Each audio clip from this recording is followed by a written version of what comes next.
Je suis Nadia Al-Suleiman, je suis professeure de français langue étrangère, fondatrice et directrice de l'association AREA pour la réussite des élèves allophones. Les jeunes qui arrivent en France, ils vivent un parcours difficile. Ils doivent faire face à une nouvelle culture, au déracinement et à une nouvelle société, à une nouvelle école. Certains de ces jeunes n'ont été jamais scolarisés dans leur pays d'origine. Ces élèves qu'on appelle allophones, ils doivent faire face à une double difficulté. Apprendre la langue française et être scolarisé, apprendre les matières scolaires dans une langue qu'ils ne maîtrisent pas.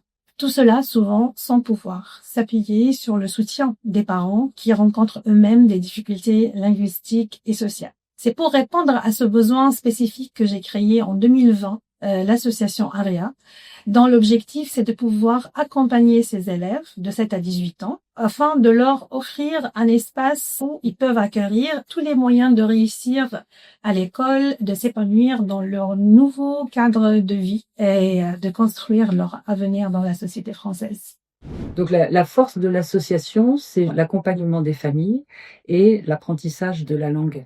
Il y a dans l'association 4 professeurs de français langue seconde qui œuvrent à permettre aux personnes, que ce soit les enfants ou les parents, de parler correctement le français, ce qui est la base de l'intégration.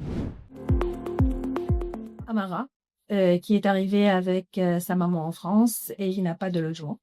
Amara, qui est un élève très sérieux et qui fait tout son possible pour pouvoir réussir, mais qui passe les nuits dans les entrées des immeubles. Amara, il a eu son brevet. Amara n'est qu'un seul exemple sur des centaines des élèves qu'on a pu accompagner ces 5 dernières années et tous les élèves qui font preuve d'une vraie résilience et d'une grande volonté de pouvoir se construire quelque chose dans sa société.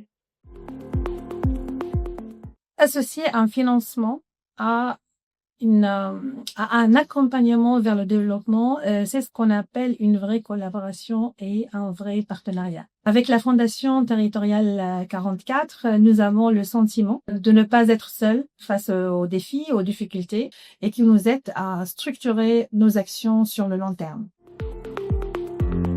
Lien, intelligence et engagement. Dans le contexte économique actuel, je pense que le premier défi, c'est de pouvoir arriver à une situation stabilisée de nos financements. Peut-être d'ici un an, on verra la naissance des actions des AREA sur d'autres quartiers. On croise les doigts.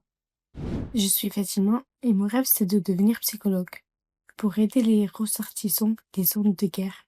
Ma famille a quitté la Syrie pour s'installer au Liban quand j'avais 7 ans. Là-bas, les enfants syriens n'étaient pas les bienvenus dans les écoles.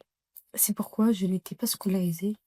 Et c'était ma mère qui m'a appris à lire et à écrire et à calculer. Quand je suis venue en France, à l'âge de 13 ans, ce n'était pas facile pour moi de m'adapter rapidement à l'école, à apprendre, à avoir des amis, apprendre à être élève, en plus dans une langue que je ne maîtrisais pas. Je n'étais pas ambitieuse, car c'était difficile tout cela. Et aussi, elle m'a aidé ma famille à apprendre le français, à écrire aussi et à parler. Elle a aidé beaucoup de gens aussi. Et ça, c'est beaucoup de choses.